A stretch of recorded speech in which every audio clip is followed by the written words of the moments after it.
What's going on, guys? MrDalekJD here, and welcome back to another Black Ops 2 Zombies video. Today we're going to be going over a fair amount of information, some stuff which will make you go ooh, and some will make you go ah. So if you're logged into a YouTube account, then be sure to keep your support going by giving this video a like, rating it. Honestly, it's the best thing you can do. Anyway, there's been a lot of speculation recently over there being two different bus routes, and we're actually going to take a look at this in a little bit more detail and actually see what we can make out of this, as Treyarch have given us some hints towards a possible second bus route, but the means of us actually getting to use it is a bit on the weird side. Now, a user called JimTendo94 made a very interesting video on a theory of how there can be a transit day and a transit night bus, and he actually has a point. If you go to the bus depot, literally when you start, there's a sort of table or display showing a map of where you go around transit and route times. Now it says route A 9:15, 11:30, 2 o'clock, 4:15, 6:30, no night service, and then there's route B, which is 8 o'clock, 10 o'clock, 12 o'clock and 2 o'clock, and that's meaning at night. Now currently we're taking route A, and though you would think that the map would originally be going through the night because it does seem kind of dark, it is day. And it is very, very weird how Treyarch have implemented that. Also looking over as well, there's a poster as well in the same room, and it says ride the bus. Now there's nothing out of the ordinary there, but in the background colour it seems a dark violet, which suggests that this bus is at night.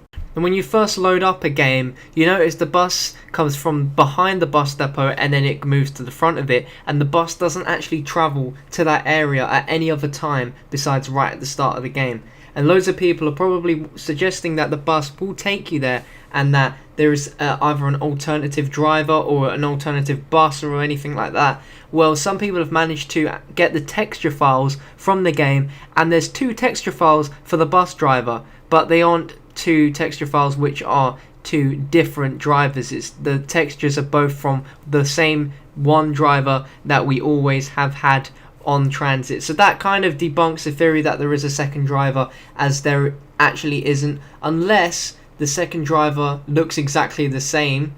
But who knows, who knows. Another piece of speculation that's popped up over the last few weeks is that there are these clocks around the entire map in transit. Two of them are in the bus depot, one is in the diner, and I think another one's in town. But there's these clocks, and they're all set on the same time, or slightly different times, but they're all very close to the actual times of the night bus route. So people are thinking, how can we get these clocks to move? Thinking maybe we can change the clocks, we can somehow go forwards in time, backwards in time, and we can have this second bus turn up. Well, there was something that enlightened on YouTube last night from the time of me making this video, where someone shot the jet gun at the clock and they thought they made a breakthrough, but in actual fact NGT Zombies proved them wrong by having this weird rippling texture effect that happened when you shoot neon lighting, and that happens to any object, not just the clocks. So that's slightly debunked, but the clocks are very weird, as they are obviously there for a reason, and we don't know how to get them to move. Do they move? Who knows? I mean, in Ascension they had a clock for part of the Easter egg, and you had to wait for that to move. I'm sure that they've brought this clock back in for some reason, of course, but we are nowhere sure. But if you guys have any suggestions to anything I'm saying throughout this video, or any suggestions on what sort of steps we can do to advance in the Easter egg after completing it, then be sure to just leave your comments down below. But anyway, let's move on to yet another little theory. Alright, so let me ask you this. Have you come across this item before during your journeys in transit? Because I'm pretty sure that you guys by now know what every single little pickup item does and what it builds. And this is from the texture files, of course. I've got textures for every single item that you can build and the items that are needed for it. And there's this one little piece here which has absolutely no function whatsoever. No one knows what it does. Have you come across it before? Have you managed to use it? Because I have a slight feeling that maybe this is linked with maybe perhaps another step, or there's something that Treyarch quite aren't telling us, because Treyarch put everything in this game for a reason. Everything's got a reason behind it, and at the moment this this little item here is a bit useless, and it's not the piece for the wonder weapon that you find in the power room, because that's a different texture. This is something different, and I'm not too sure what it is, but could it perhaps be something to do with what we can do next? I have no idea. But anyway, I'm going to show you something really cool now as well.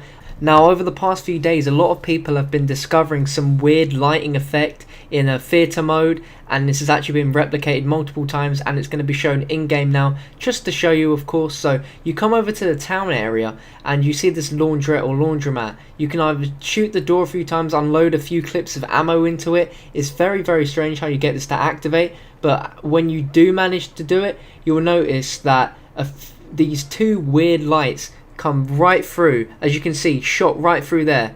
It goes right through them two laundry machines and then disappears, but it goes towards the pylon and then it completely disappears. And in theatre, people have been managed to get this, and at first it looked a bit like a lighting bug, like a glitch that wasn't supposed to be there, but the fact that people have been able to replicate this and for it to be shown right there, you can see straight there, it's not a bug of any sort, because they show you how to activate it. It's very strange, and I'm not too sure on what that does, but it seems like a potential step after the Easter egg, which is interesting. Let me know what your thoughts are in the comment section down below, and just to reassure you guys that I'm not crazy and that there isn't anything else after the Tower of Babel Easter egg, but none other than Morris, who is renowned to be one of the best zombie players in my opinion ever, he tweeted at _res_, who is the producer for zombies. He tweeted him saying, "Is there more to the Easter egg after the Tower of Babel achievement?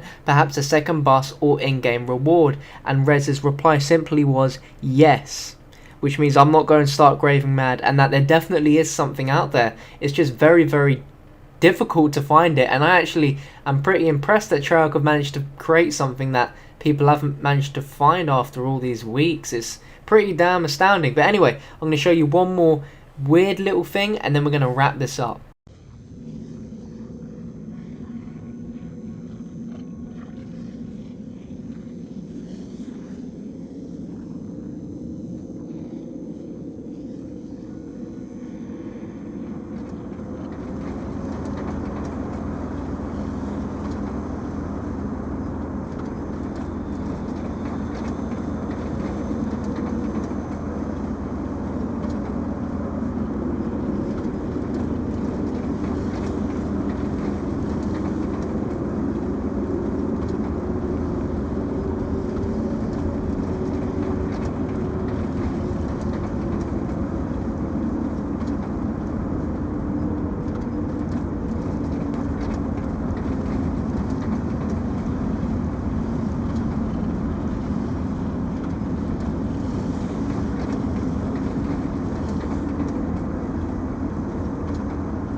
So that video did go on for quite a while, but if you couldn't make out what sound effect was playing there, you could hear the sounds of what sounded like an underground subway train.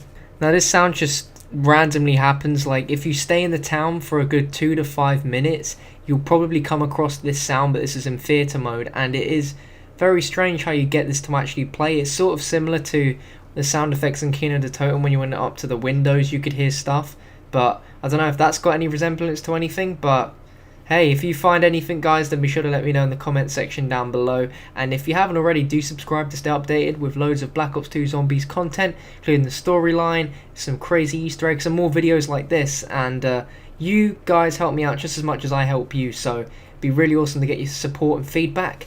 And yeah, I've got some links down below for Facebook and Twitter. Be sure to hit them up if you use them sites, and I will see you soon. Okay, see ya. I also want to say thank you to Junior Rizzo 666 for providing me with all these awesome cinematics that you guys have been watching for the past nearly 10 minutes now. So his link is in the description. He does some really good zombie videos where he breaks down loads of stuff. He's got loads of cinematic videos like this, and yeah, just go over and check out his channel and tell him that I sent you. And yeah, have a great day.